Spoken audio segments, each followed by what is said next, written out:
Hello and welcome to the Blueprint. I am so thrilled today to be joined by a new friend, Eliza Yvette Esquivel. She is a strategic foresight advisor and soul purpose coach. She's dedicated to helping leaders and individuals create a future which is aligned with wisdom, purpose, and possibility. She's also the founder of Love and Order. It's a consulting practice that helps organizational leaders design protopian futures, as well as the founder of Radical Sabbatical Consulting. So welcome, Eliza.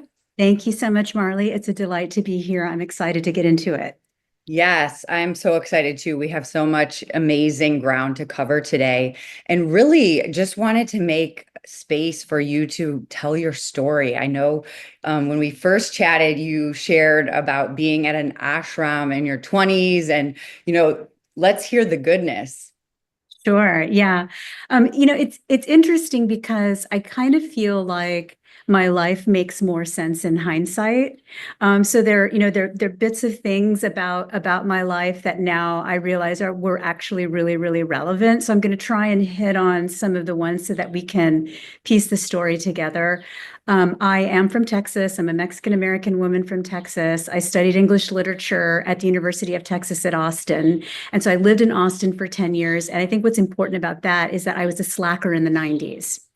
And I don't know if you are of the slacker generation, but I have this sort of hypothesis that the slackers were misdiagnosed. And we were the first ones who were actually developing like a new life stage between sort of adolescence and adulthood. That was sort of like a languishing young adulthood that allowed us to sort of like experiment with different identities and sort of take our time. People might call that failure to launch. But from my experience in those, in the 90s, in Austin, it was really about, thinking about life and who you wanted to be and how you wanted to be and sort of really taking time to explore that. So I really sort of took advantage of that. I started meditating in 1989, which I think is kind of unusual. And the thing that I think is important about that, I was 19 then, and our brain is still forming until we're 26.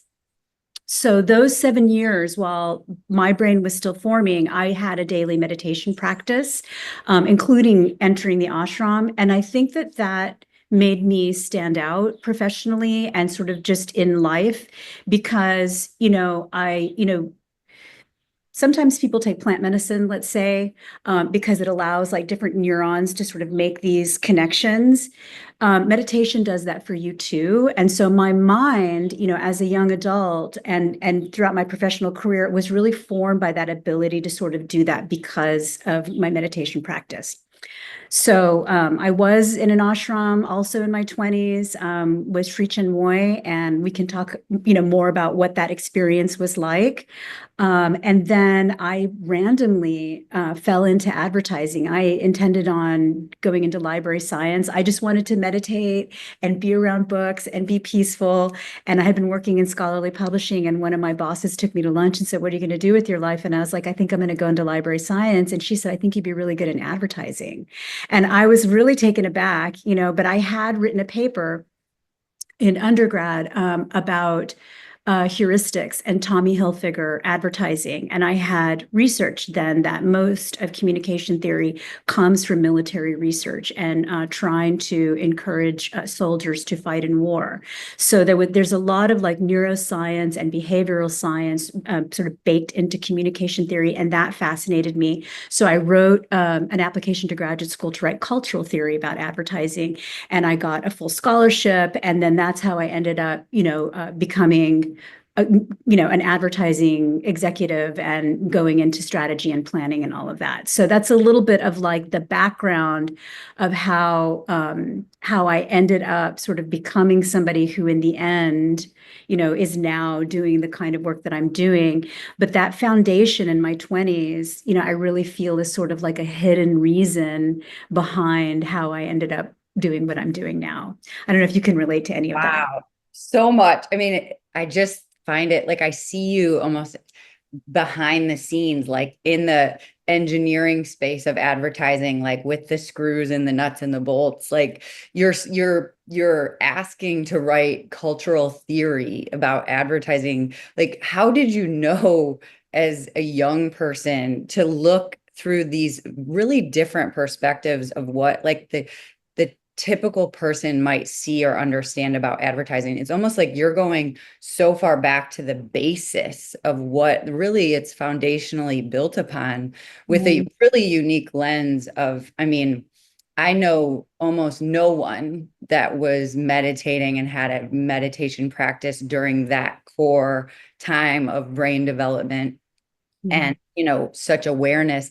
And I also wanted to just bring up like the slacker comment. I thought was so funny because to me, it's like we all have those times when we're young people where we're asking the big, hard questions about life. And oftentimes, at least in my experience, you know, a lot of adults can't really manage it or go there because they're so entrenched in the systems and the systems limitations and the perception of limitation.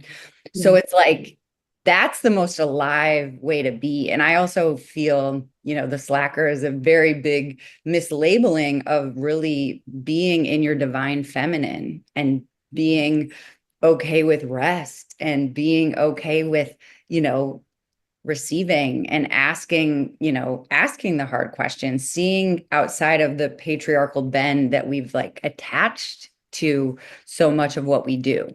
Yeah, totally. You know, I I connect so much of the work that I do with Radical Sabbatical Consulting with that era of my life and that way of being, and realize, you know, it's kind of humbling and also exciting to realize that like maybe you were right to begin with and that the world was wrong. And that really, you know, a lot of what we're coming to in society right now, and also sort of like as women who are advanced in our careers, who've already sort of like done it all, is sort of to coming back to that sense of giving ourselves permission to rest, to explore, you know, to try, you know, to reinvent ourselves, to try on different identities, to not be so fixed, you know, to really sort of look at the world with fresh eyes, like all of those things. Like when we're working so hard and we're careering, you know, which I certainly did a fair amount of careering and you know, sort of exploring what it's like to be a woman with power. But you get to a point where, okay, you've done that. And now what? And part of leveling up is sort of, I think, taking that step back and realizing that, you know, those slacker periods in our lives, or those rest and rejuvenation periods, are actually really, really important parts of the journey of our self-development. Well, and, you know, I'm fortunate to have some friends who have really gone deep on women's cycles, and really literally every, you know, every week of the month and of our cycles is a different way of optimized operation. And half of that, or at least a quarter of that, is supposed to be deeply restful and recharging and really clicking out of that productivity mentality and physicality. So, you know, it's really interesting. And I think for me, I would love to hear about your experience at the ashram as such a young person. Yeah. But also, you know, I'm really interested about, as, you know, going into the advertising world, which is far from an ashram, I'm going to say.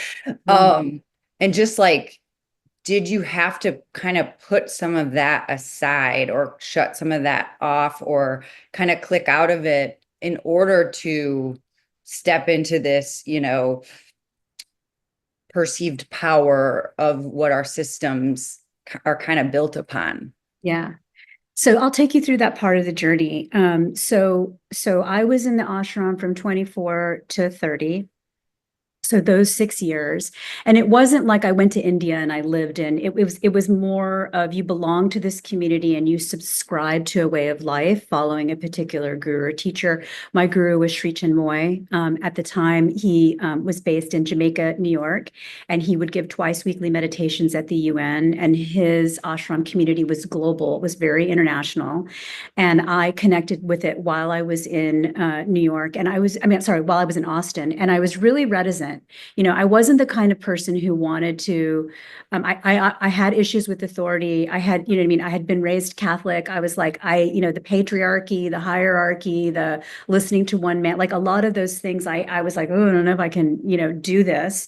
But the spiritual draw was really profound, and his lineage comes from the Sri Aurobindo ashram in Oroville. I don't know if any of the people who listens to this will sort of know about that, but he was a more modern guru, and it was very much about a heart-centered approach to life, and it was a daily practice of meditation. But the other thing that was really interesting was that he incorporated creativity and physical activity as part of a spiritual way of life. So he was always making art, he was always writing poetry, and he encouraged everybody to be kind of like in this constant creative flow. And also he himself had been an ultra marathon runner, and a lot of the people in the spiritual community were ultra marathon runners. I ran 4 marathons myself. And it was a combination of, living in the world. So I was in graduate school while this was happening, but I lived a spiritual life while I was participating in the world. So I had this strict spiritual discipline and this creativity and this sport. And also we did a lot of selfless service and peace runs and things like that. So you were involved with the community, but you lived in the real world and you participated in the real world. So I think that's part of why it made the transition away from my ashram life maybe a little bit easier, but I will tell you it was very difficult because, after 6 years, almost everybody in my world, I became so immersed in this community. All of my friends were spiritual people. Everybody that I was close to was sort of on this page. And for me to go from that way of life to leaving that way of life and working on Madison Avenue, and sort of, being in advertising around a bunch of people who were not spiritual, who, quite frankly, fetishized the fact that I'd been in an ashram. And, some people were nice about it. Other people just sort of kind of treated me like I was a freak, to the point where I just didn't really talk about it. I was somebody who was entering into a career in strategy with a master's degree in strategy. I'd written my master's thesis in account planning. I'd also gone through the copywriting sequence. I was coming in as a professional, and people really didn't need to know like what I did last week or last month. I was taking a job, but it was definitely a radical transition.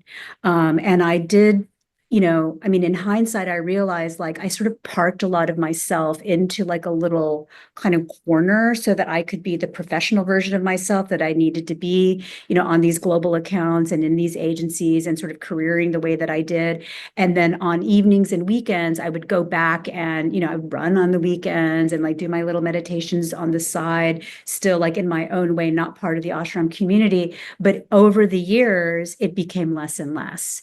And so, there really is something about, the difference between having a spiritual practice and having everyone in your world also be committed to a spiritual life, to being sort of like, an army of one in a society that doesn't actually value that, and how challenging that can be. But also that's why I left in the end, and the ashram, and that's what it was all about, is 6 years being in that kind of cloistered environment where you're devoting yourself to your spirituality can take you to a level of development. But, we didn't incarnate, or I didn't incarnate to, be somebody who goes off in a cave and just meditates.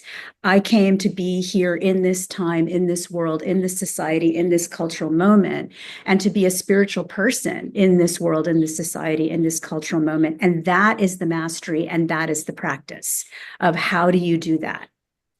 Wow, chilling. I can feel a buzzing in my crown. I resonate so deeply with that notion of, Yes, of course. I think it's really interesting because spiritual practices can take us to these high states of consciousness and these frequencies of gaining these different levels of knowledge, quantum knowledge, all nature's wisdom, ancient wisdom. It's all frequency, right? It's like Yeah. getting yourself to those places. And I think what can happen sometimes is that as humans, when we get to those places, a Kundalini awakening or what have you, it's so divine and so beautiful and so heart opening that it's like almost addicting, right? You want to keep trying to transcend to those levels, but Yeah. that's not actually the human purpose, right? The human purpose is to really be here in it and be fulfilling whatever it is we're here to learn, our mission, what have you. So that I resonate with so deeply. And I love what you said about the teachings being also really connected to creativity and movement, which are very embodying. Those are very Yes. much bringing you into your human self, into your physical world, creating, Yeah. dancing, doing whatever. And I think that notion of like really being here in it with the people, for yourself is critical because otherwise it's almost as if spirituality can somehow feel isolating. But Yeah. also like to the people within, your company, that it's just so interesting once you understand that everyone's perspective of you is really just a projection of their own inner world or their own inner insecurities or, Yes. Yeah. incapacity to really love themselves. Like then it kind of makes everything that anyone wants to put on you so deeply relevant to themselves. And just, that's Yes. hard though as a young person when you're Yeah. coming into a place with great accolades, amazing experience. Like that should never be the case. But at that age, everyone is just trying to make meaning for themselves, right? So Yeah. I would love to talk about how you went from advertising exec and really, because I know when we spoke previously, you have had an amazing career in advertising. Yeah. Yeah. Um, how did that transition to what Radical Sabbatical is? And I would love to hear you talk about Yeah. Radical Sabbatical. Totally. So look, the professional ride that I had in advertising, really honestly, it was like a magic carpet ride. It was pretty epic.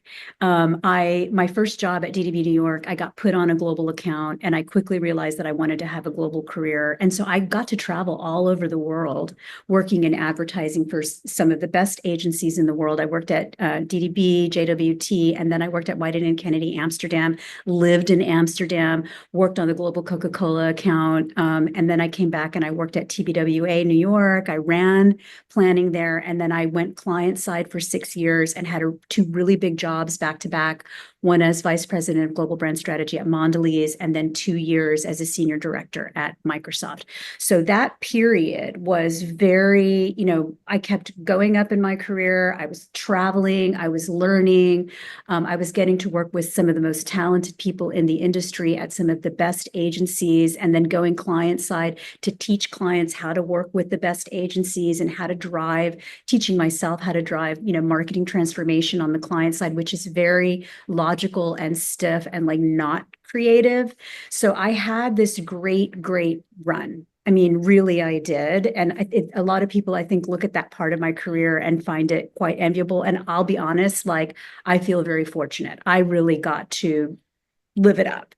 But at a certain point, what started to happen for me is that the more senior I became, the less joy I was getting out of what I was doing, and the farther I was being pushed away from my creativity. In fact, Microsoft hired me because I'd been named in Business Insider as one of the most creative women in advertising, and then they proceeded to give me a job that had zero creative elements in it, nearly zero creative elements.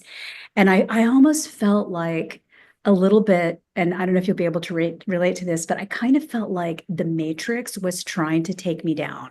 You know what I mean? Like where it was sort of like I was being paid to not be creative because my creative force was like not what they wanted to have happen in the world. Like I had this weird, kind of sense of it. But long story short is that I just decided I couldn't do it anymore. I needed a break. So and I only planned to take 6 months off. And after 6 months, like I didn't realize that I was burnt out. I was just frustrated. I'd been dealing with a lot of like the patriarchy. Like I was a powerful woman. I was very senior. The kind of like stuff that comes at you when you're at that level is like very unpleasant. And I think I was feeling very frustrated and kind of tired, but I didn't realize I was burnt out until I rested for 6 months. And then I was like, oh my God, I'm so tired. And like Wow. it's like until you stop, you know what I mean? You don't realize like how exhausted, you really are. And also, I think that the thing that was very distressing to me was that it was very hard for me to meditate.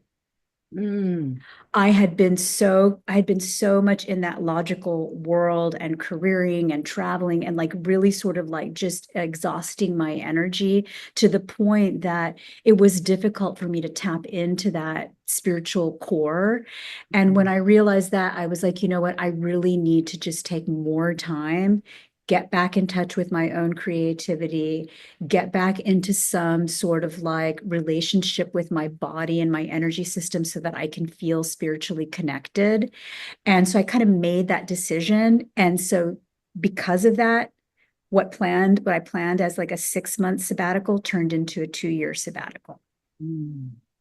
Now, a lot of people can't take that much time off. I was very lucky in the sense that as I was careering and I was having this great career, I was saving my money and saving my money and saving my money. I think in large part because I'd come from an ashram life. And I knew that some part of me knew that the way I was running my energy and operating in my career was not sustainable, that Mm. eventually I would need to cut out because I just wouldn't be able to make myself do it anymore. I thought it would have happened much later, but it happened when it happened. And luckily, I had had a ton of savings. So for me to take 2 years off was fine. It wasn't, it didn't negatively impact my financial future. I was able to do it without being like incredibly stressed.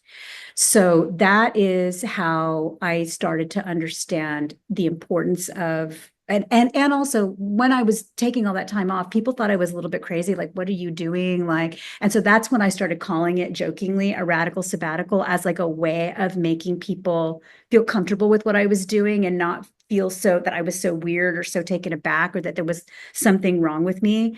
And I think that, that experience of those 2 years, and quite honestly, like I was a bit lost. I knew what I needed to be doing, but I didn't really understand the exact process that I needed to be going through. I just sort of like surrendered to my intuition. But now, on the hindsight of it, I can look back at it, and that's what I offer in Radical Sabbatical Consulting is sort of a truncated protocol of what it took me 2 years to figure out I needed to go through so that other people don't have to can take time off and not need to spend 2 years being lost. I can tell them, okay, these are the stages and these are the things you need to go through and sort of guide them through it in a shorter amount of time. Wow. I mean, first of all, it's so amazing that first of all, your career is really amazing for what, everyone I think strives to do in in the system, right? It's like that's like you mastered the system, right? And the idea that you would be hired for your, incredible creativity and then receive a role that is devoid of creativity is ruthless. Yeah. But also, I wondered if that was your a soul level working, like your own soul setting you up for the absolute need to exit the Yeah. system, Yeah. right? Yeah. But also, I think it's so interesting because intuition and being connected to, that just being connected to our own inner peace and everything, the path is not always super clear. Like, I think that's something that sometimes gets misconstrued, is like when we meditate, everything becomes clear. We have this inner voice and intuition that's telling us exactly where to go and when to do it. And it's like our highest selves are not operating on linear time, nor are they operating on what we want to see happen. Like there's a Correct. bigger unfolding, a bigger plan. But I love that you just sank into the pocket of the unknown and the rehabilitation process and the journey. And it's funny, it's so funny to me because I love the word radical, Yeah. period. Like it's like ingrained in my bones. Yeah. But the fact that you had to name it for other people's discomfort. Yes. Like, hey, listen, everyone else that's just, really deeply uncomfortable, that's projecting their own, maybe inability to take this much time, or their jealousy about me taking this much time, or, like there's so many ways people could look at it, or maybe they're just, I think it's amazing that you managed your money and were able to, I mean, your soul knew. It's like, that's the part about what you said about hindsight, is like, it all makes sense. Your soul knew you were saving money so that you could have this profound experience and really return to yourself. Yeah. Yeah. Yeah. So, and I know you have not only Radical Sabbatical, which, I love, like an accessible acceleration of your experience. That's the Blueprint season 1 was really kind of meant to be the same version of that for me, is like an accessible, insights into a healing journey, in ways that anyone could take and use. And, but you also have Love and Order. Yeah. And you talk about Protopian Futures. Yeah. So would love to understand how that came to be and what Protopian Futures are. Yeah. So there's something that I want to backtrack over, fitting with this theme of sort of things make sense in hindsight. But one of the things that I did during that sabbatical period that is connected to Love and Order that I didn't realize was that I got asked to give a talk to the account planning community on the future of planning. And I gave this talk called Altered States of Planning. And it was the first time that I was speaking professionally to the industry where I wasn't representing a company, but I was just representing myself. And I'd love maybe if we can link to that talk in the speaker notes of this for anybody who's interested. But during that talk, I was laying the foundation of what I would be doing later without realizing that I was laying the foundation of what I would be doing later. But I talked about the fourth industrial revolution, and I talked about the irony of the fact that we were advancing in technology, but not in our level of consciousness. Wow. I addressed that as an issue. I talked about Donald Hoffman's theory of consciousness, that we edit out most of what's there for goodness of fit for survival. And I talked about the importance of getting out of survival mode and getting out of the gator brain so that we can raise our awareness. I also talked about the divine feminine, the importance of the shadow work. I talked about the importance of intuition. So a lot of things that I would end up picking up later with Love and Order and Radical Sabbatical Consulting, I laid down foundationally in that talk called Altered States of Planning. Wow. When was this talk? And yes, we will. 2018. It was in Oh my God. 2018. Yes. Amazing. Yeah. It That's was. a channeling. That's a full channeling from the future. But I think it's also important to bring that up because that's what it later made me realize, like, oh, I have an ability to have some intuitive foresight. Like I have this gift. And I think, I was chatting with somebody about this, and there's a big debate about women versus men, and like how men are hired on their potential and women are hired because they've done the same thing like 6 times, and there's this thing that women feel like I need to have all of these receipts to prove that I can do something. So I may have always had this ability to sort of have this foresight or this vision, but I point to this talk and how prophetic it was, because for me, it was a big receipt and a big confirmation of the fact that, like, yeah, I can do this futures work because I have done this futures work and I have talked about the future way in advance. So, so I think that that was sort of like one thing. But coming to Love and Order, what Love and Order is basically when I decided to go off on my own after my last straight job at Barbarian.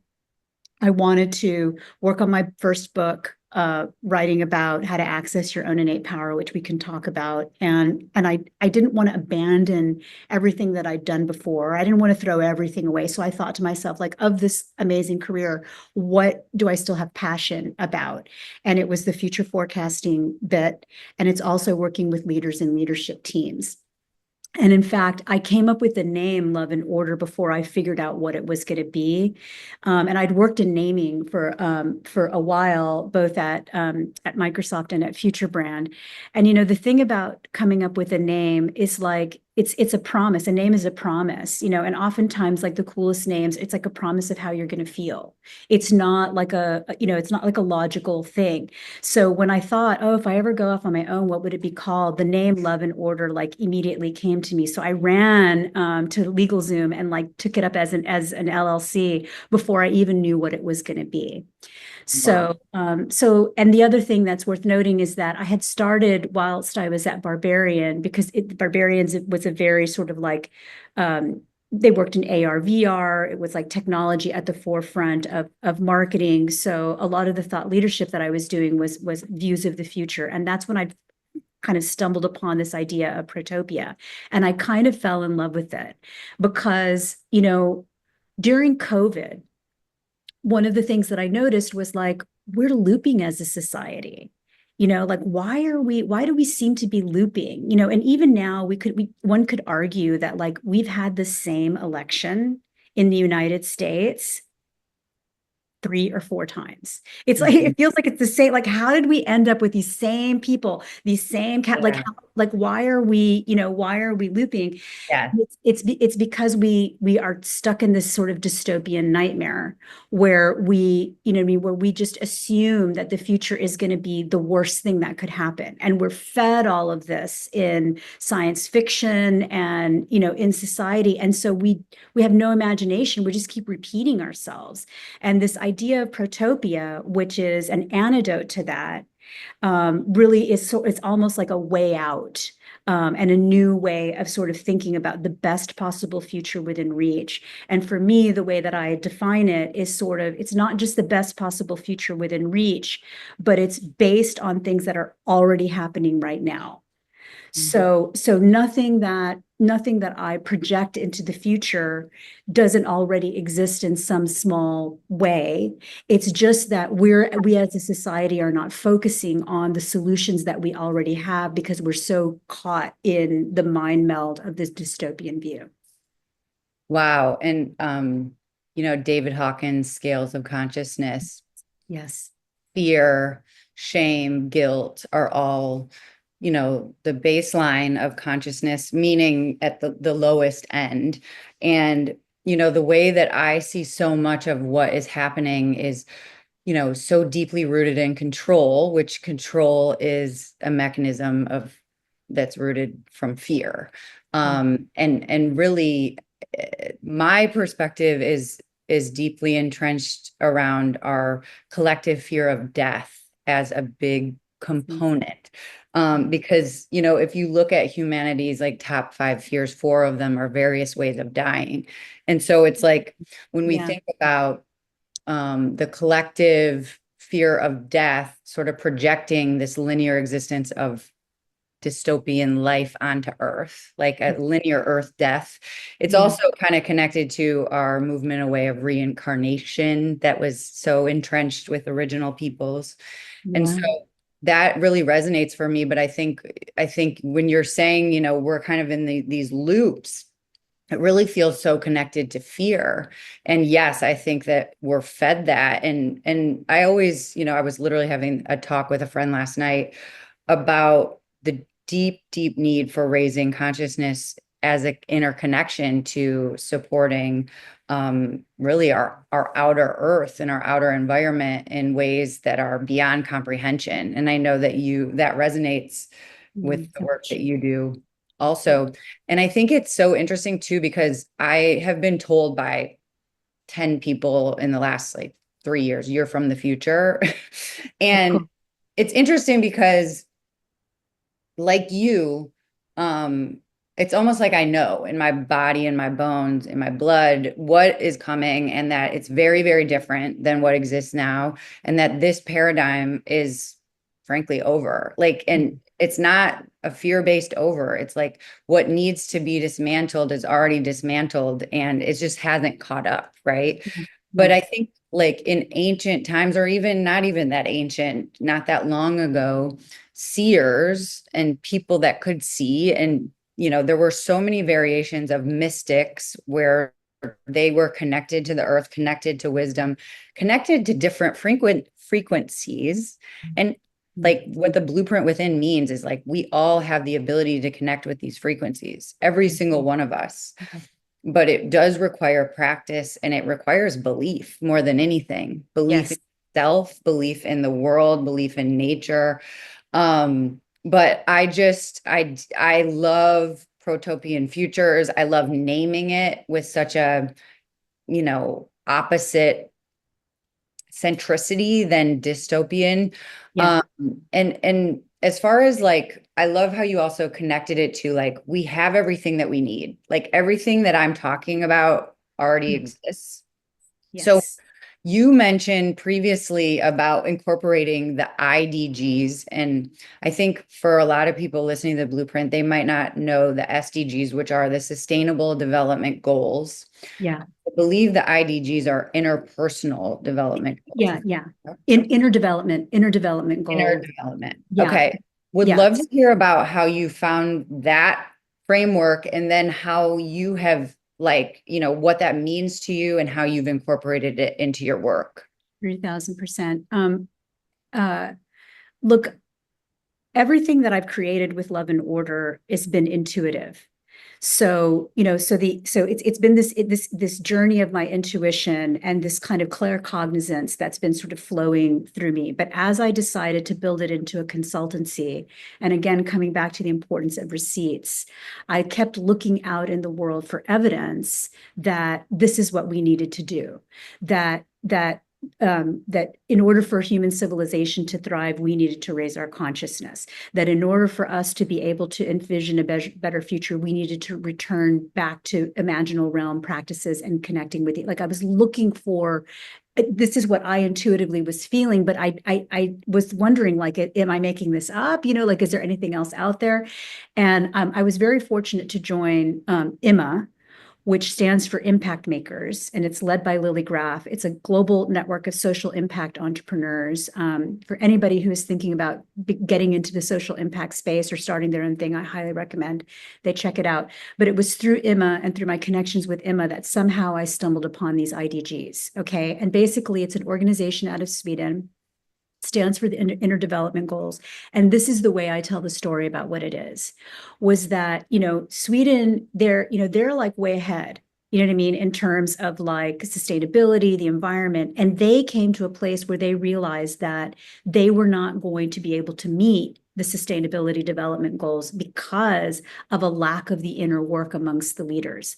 That actually, in order to have the will, the awareness, the conviction, that the inner work of connecting to the self, connecting to the inner self, raising the consciousness, doing things in community, giving, sharing, and like all those soft skills that have been thrown out by the capitalist system, that those are the things that need to be reclaimed by leaders in order for us to meet the sustainability development Interdevelopment Goals. And when I discovered that, and they have like a framework and they have a conference every year, and there's like hundreds of thousands of people that know about it. So it's like, you know what I mean? And again, it's like, these are things that are happening right now. It's just that we're not talking about them and we're not focusing on them. So I think that the two key bits for me within Love and Order that are evidence of the intuition is the Interdevelopment Goals. And then the other is the Collective Imagination Toolkit by the Joseph Rowntree Foundation. And that is basically another like legitimized toolkit of all of these different ways, exercises that anybody can bring into organizations to help people tap into the imaginal realm, to tap into the collective imagination, to do these embodiment exercises, to make space for grieving, for all the things that need to happen in order for us to feel safe to dream together and safe to imagine together. So those are the two most sort of critical things that I bring forward in Love and Order that are already sort of out there as frameworks that reinforce the understanding that I came to on an intuitive level about what we need to be doing. Wow. So, I mean, and also it's so beautiful that you intuitively knew, but then also found these frameworks that support it. And I think it definitely, that feels like the journey, mirroring the journey that I've been on and seeking, like just connecting with people and frameworks and ideas and organizations and movement and momentum towards what we really deeply know in our bones to be true, right? Yes. But also I think that what I see, unfortunately, even in my own posts, like say on LinkedIn, when I'm talking about inner work or spiritual, basically like spiritual keywords, those posts have far fewer impressions than what I'll call matrixy words, right? I can post about, it's just really interesting to observe, because a lot of times when I'm talking about the blueprint or talking about inner work or sort of these harder kinds of questions, drastic changes in the performance of the algorithms, which is curious, but also not that curious. And I know you've worked with lucid dreaming, and I love how much you're discussing collective imagination. So imagining and dreaming together and using our consciousness in ways that can support different types of futures. So tell us about, lucid dreaming, quantum manifestation work, and what this has looked like for you. Yeah, absolutely. So there were two really critical things that happened during that sabbatical that I took in 2018. One was the talk that I mentioned, Altered States of Planning. And the second was that toward the end of it, during COVID, my former poetry instructor, Kaith Heller, who was finishing her PhD at the Harvard Divinity School, invited me to join Vision Lab, which was an organization that she created at the Harvard Divinity School to really ask the question of what is the role of the modern mystic in society. And so she invited me into Vision Lab, and they were during COVID creating a kind of a collective art movement virtually over Zoom, and everybody was creating art and doing projects around the Phoenix. So I had just before then been doing my own personal project with the Sphinx. Where I was like looking at what I called archetypal synchronicities around the Sphinx. So when I joined this group and they were working on the Phoenix, I was like, well, why don't I just do the same thing I was doing with the Sphinx on the Phoenix? And so on Phoenix mythology and symbolism across time, across cultures. And I partnered with two other women that were in the group. One of the women, it was like a yoga instructor and therapist. And the other one was a young girl who was like heavily into lucid dreaming and had been lucid dreaming on the regular for like 2 years. So she was sort of like our lucid dreaming expert. And we devised this thing called what's called Dreaming the Phoenix. And it was 30 days of dreaming on Phoenix mythology. And I created these things called dream prompts. And the dream prompts were basically a range of like just 30-second or 1 minute, like, very short, but on a loop with theta waves playing behind them.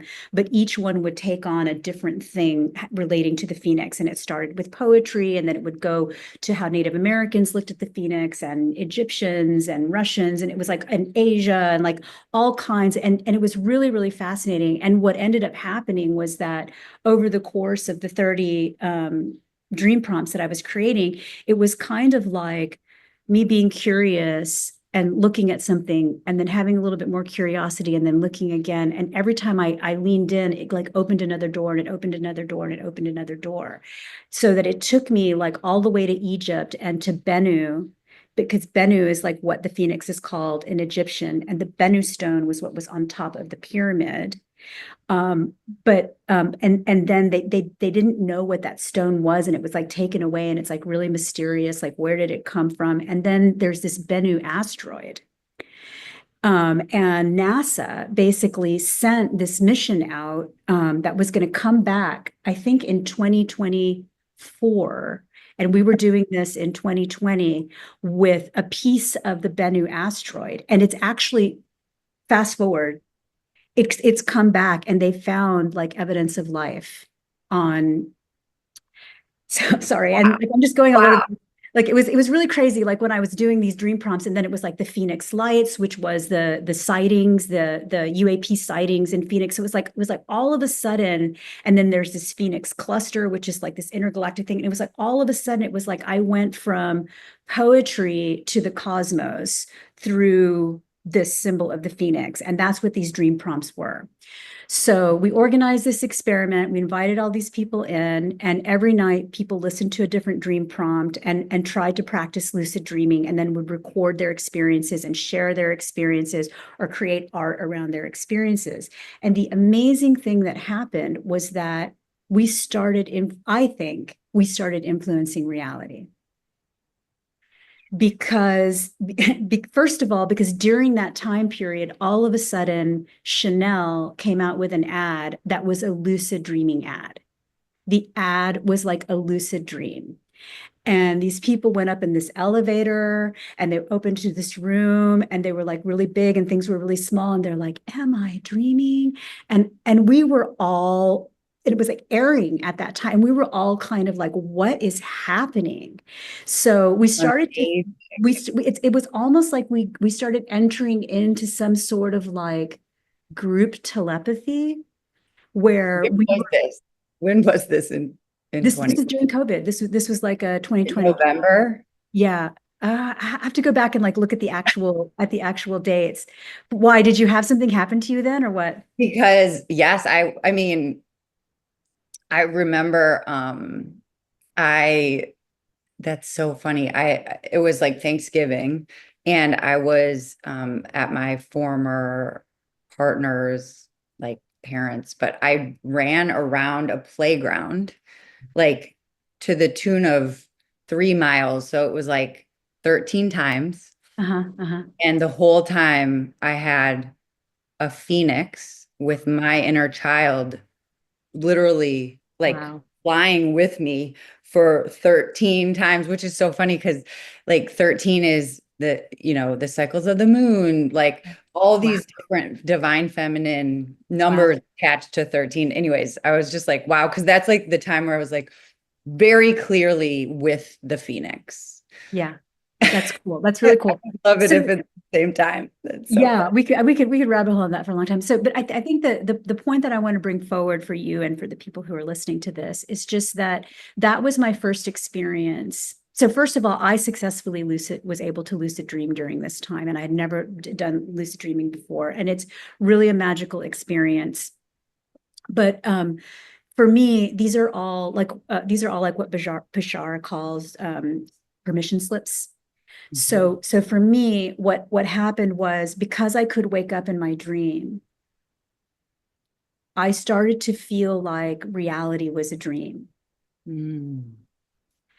that I could wake up in. You know what I mean? There was like some, you know what I mean? Like there was some merging of like dream and reality, and that this reality that we think is like so fixed and so divorced from us is actually a projection of our consciousness. Mm.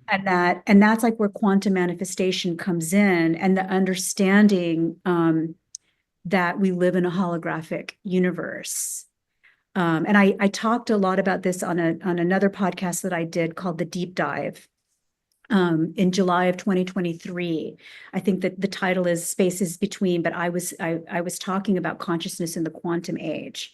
But I Wow. got onto this because of the lucid dreaming experiment, because I was able to lucid dream and I was able to sort of like be awake in the dream and then in reality start to feel like things from my inner world were happening in the outer world. And it wasn't just happening for me as an individual, but it was happening for a group of people. Why is this important? This is important because if it's true that we live in a holographic universe and that we can quantum manifest, and that what we focus on and what we dream on can actually bleed into reality, then what I'm doing with Love and Order is trying to bring people together around a shared dream that we can manifest in a quantum manifestation way. So a lot of, in a way of what I'm trying to do with Love and Order is bring forward these quantum manifestation principles into the realm of leaders and leadership teams so that they can try to do this kind of manifestation by tapping into this imaginal realm and through their consistent focus. Wow. Unbelievable. I mean, the intention I resonate with so, so deeply. And I think um it's hard because it's like it's so consciously advanced in ways that are really, really necessary. And I guess I'm trying to picture like who are the companies that are here, that are there, that can get it, that also would use this type of work for the highest good and not Yeah, for the highest profit. You know, yeah, like for the highest good of all, not just for, the purpose of everybody wants to manifest. So it's interesting because I have very recently been working a lot with water and feeling a lot of call to work with water that's cool. as a quantum healing mechanism. Not mechanism, because water is so much more profound and beautiful and sentient and feminine than that. But really, this understanding that water holds consciousness, and water can raise consciousness, and water can relieve grief, and water can relieve emotion, and really also, really, it's our bodies, it's a vibration, it's a carrier of Yes. energy. Yeah. Um, so I've been kind of developing this idea about creating almost like this web of water workers, like honoring the water, Yeah. bring ritual to the water, and really developing work with water in service to consciousness, in service to washing out those energies that really are not in service to our highest good, and in service to the planet, in service to the continuation of life. Yes. So I love, because it's like you're doing this protopian future with Love and Order, rather. But we're coming to the same ideas in Yes. different Different ways. ways. Yeah. And, Um, and I feel like that in a lot of ways is what's happening is we're experiencing a great awakening as humanity. And there are waves of leaders, let's say. So, there's the people who are going first and then the people who go after that, right? And so what I feel like is happening is that people like you and I belong to a same wave. Let's say we're like in a cohort, and there are a lot of us, and it's like I describe it almost as like, if you think about it as like an imaginary web, and each person is sort of like a node, but the system hasn't been aware of itself. but it's one unified intelligent system. And so what I feel like where we are in the process of the Great Awakening is the system is waking up to itself. And so Wow. people like you and I are meeting, you know what I mean? And then, I'm finding out about, you know what I mean? It's like the interdevelopment goals were happening over here and the cleft, you know what I mean? And then I found about it's like we're starting to raise our visibility and become aware of one another. And the other thing is that we're going to form community in a new way. Okay. Because we're at a higher level of consciousness. So we're going to form community in a way that matches the higher frequency that we're all resonating at, and it hasn't been created yet. So we're also going to be the pioneers of how we create community. We're becoming aware of each other, and then we're going to figure out how we create community. Totally. And it's interesting. I'm in this, it's called the Lift Economy, but it's the Next Economy MBA. And it's really trying to reimagine economics for regenerative, futures that are highly focused on equity, human and planetary well-being, and really more communally entrenched cooperatives. But it is wild because I still hear and see people saying, I won't see the end of capitalism in my lifetime, or I won't see the systems change in my lifetime, or that won't happen while I'm alive. And, a lot of resistance to this change, yet it's Yeah. literally already happening. There's Yeah. so many places, municipal places, I think Cleveland, Ohio has like this multi cooperative model that's even being funded municipally. There are places doing it, and not only doing it really well. And so Yes. it's happening, and there's so much structure being created. And for the majority of time, economies were not built on this exponential growthism, nor were they built on hierarchy in a lot of ways. So, I think our idea is it's such a forgetfulness, and it's the concept of stationarity, where we only can imagine what we've seen in our lived experience or what we've been told, which is exactly what we're here to talk about and bring into this new view, is this collective imagination and the possibilities that are really truly at hand. Yeah. And also much to your point of sort of like, and this is why meditation is so important, because it's also about your focus. It's your focus, it's your awareness, it's your intention. If you're focusing on the problem, you're going to see more of the problem. If you're focusing on the solution, you're going to discover more evidence of there being a solution. So part of the work is to live in the possibility of the solution and continue to gather and look for more evidence that it's there.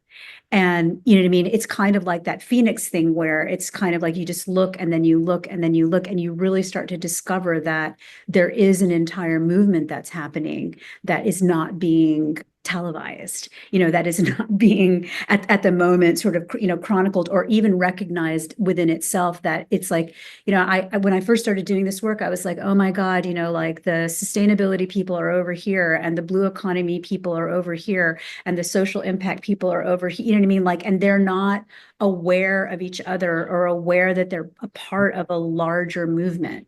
And that's, I think, the tipping point that we need to get to, is where those different elements start considering themselves as part of a unified future that they're creating together. Absolutely. Wow. And I think that's where you and I've come into really deep relationship with people, in the last few months, that are just like you said. It's like we're finding the web of people that are meant to be together, dreaming these dreams.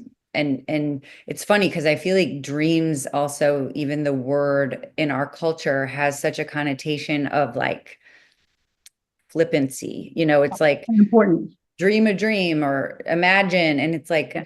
no, that's actually how the majority of time, was through storytelling and imagination and ancient wisdom being passed down through generations. And that's why we today have to seek this knowledge outside of ourselves, because really what I've come to realize lately is it's just a remembrance in our bones. Like when we see it, it's mirroring what we know so it can unlock that possibility within Yes. us.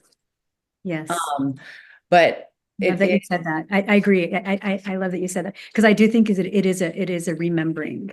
it's Yeah. a remembering. In the dual meaning also of sort of like the memory, coming back to the memory, but coming back to a sense of membership Mm. as part of a human community and a human story, because I think we've lost that as well. You know, we're so individuated and fragmented that we forget like it's one story of, you know what I mean, of a people on a planet. You know what I mean? Like we've kind of lost that as well. Totally. And I think even the remembering, like, dismembered, like it's like a fragment of yourself returning Yeah. to you in a way that is meaningful and then forevermore exists. Well, I couldn't, I resonate so deeply with your words and also deeply believe we have almost this. I mean, I know we have this grid, energetic grid of light, of consciousness, so many different things happening on the earth at this time. And I just also want to say for anyone out there, all this information is accessible and available and within you. And I think, but also it's important to just say it is a practice and it takes time to Yes. return to yourself. And being hard on yourself is the opposite Yeah.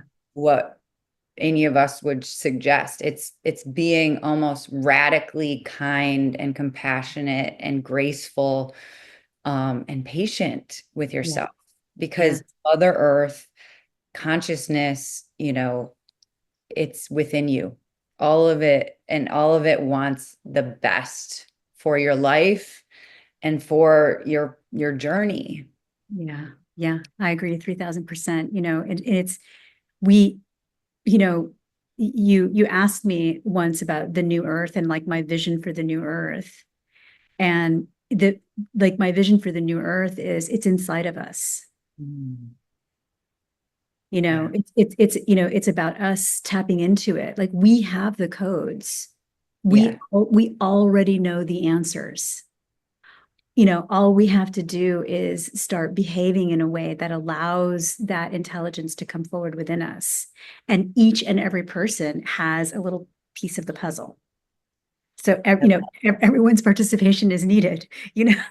Yes, Yeah. absolutely. I love that so much. And it's funny because the sustainability community, I mean, that's the same thing that is said all the time, is like we have all the answers to solving the climate crisis, to the ways we need to change our systems and our behaviors.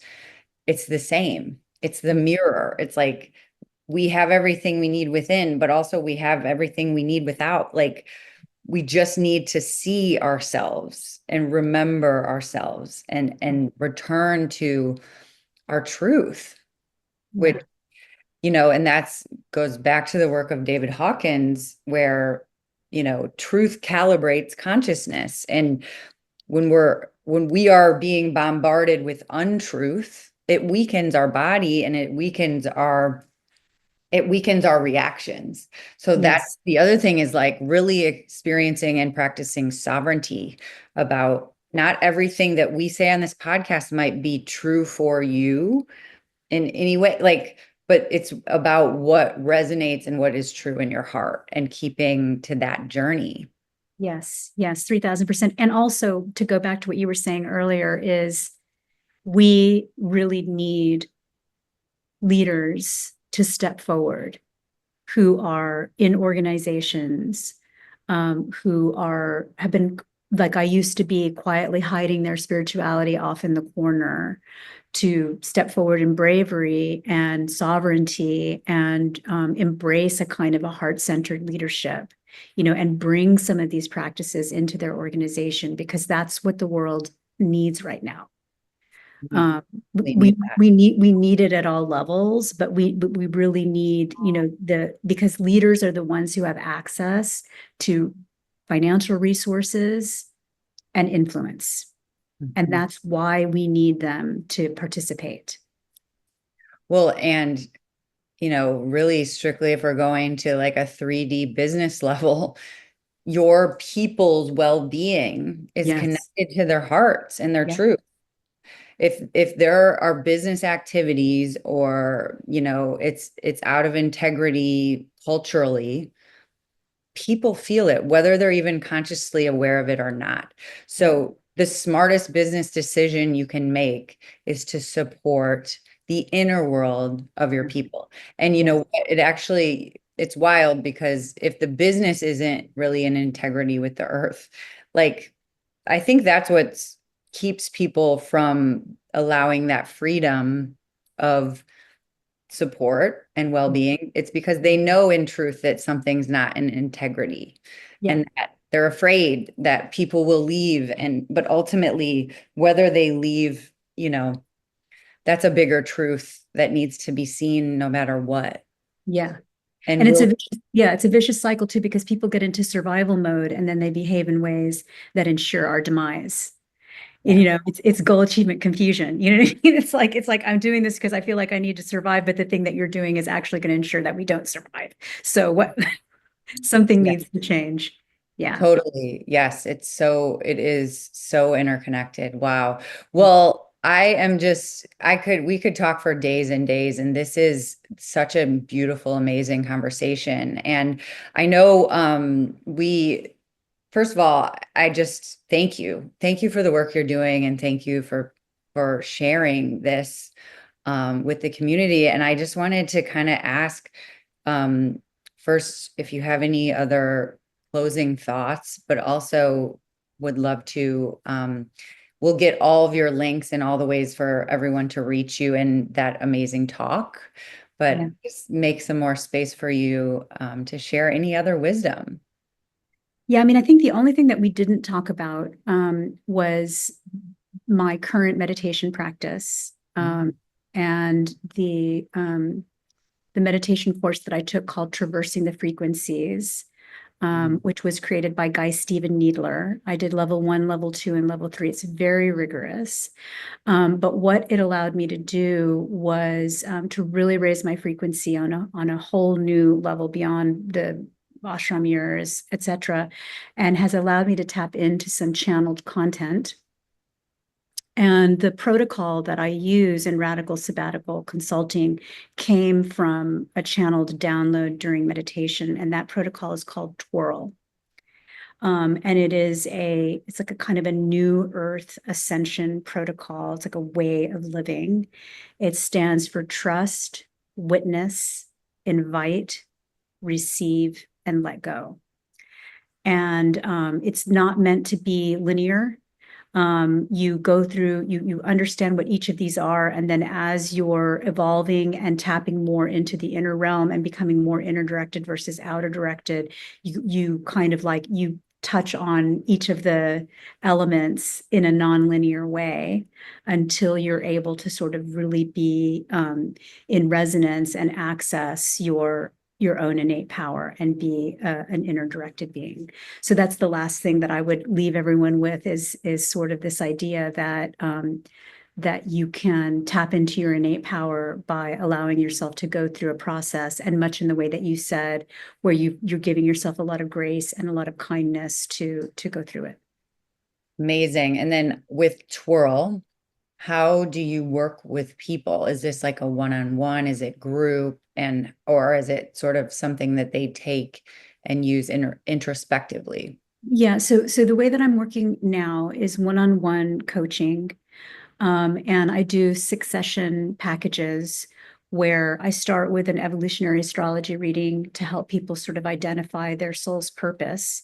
And then I take them through each of the elements of Twirl in succession and teach them through exercises how to learn to trust themselves, how to get into witness mode, how to sort of invite some of this non-physical guidance, and then also how to receive, because I think a lot of times people don't develop their intuition because they receive an intuitive hit, but then they don't act on it. And they Wow. don't, you know what I mean? It's like we're constantly being offered gifts. And if we don't acknowledge that they're gifts and we don't act on them, you know what I mean, then why would we get more gifts? So, that the importance of that receive phase, and then the letting go is really about the, learning to let go of the old way of doing things and the old way that you used to define yourself. So I take people through those stages. Oh my gosh, I love that so much. I see so often women who almost are like batting away gifts of time back and compliments and love and just, I think that as particularly women, it almost has been societally set that you have to be giving of yourself in order to be um valid, in Worthy. Yeah, it's like that baked in unworthiness of like I'm only worthy if I'm producing or performing, or yeah, yeah. it's a hard one. Yeah, for sure. Totally. Wow, I love that you're bringing that to light. And I really appreciate that perspective relative to intuition, Yeah. is that, if you're not honoring yourself and your gift of intuition, yeah, you're actively kind of batting it away, which Mhm. again, I always want to kind of come back to the like movement away from fear, is that even if you've done that in the past, it's not like you've turned it off and you can never revisit. It's always Always infinitely there. available within, right? Oh my gosh, what a My, gift of a conversation this has been. Thank you so much, Eliza. it's been wonderful. Thank you. I really appreciate it. You're awesome. I'm so glad that you reached out. And I hope that we are able to continue conversations in the future. Absolutely, definitely. Thank you so much for being here.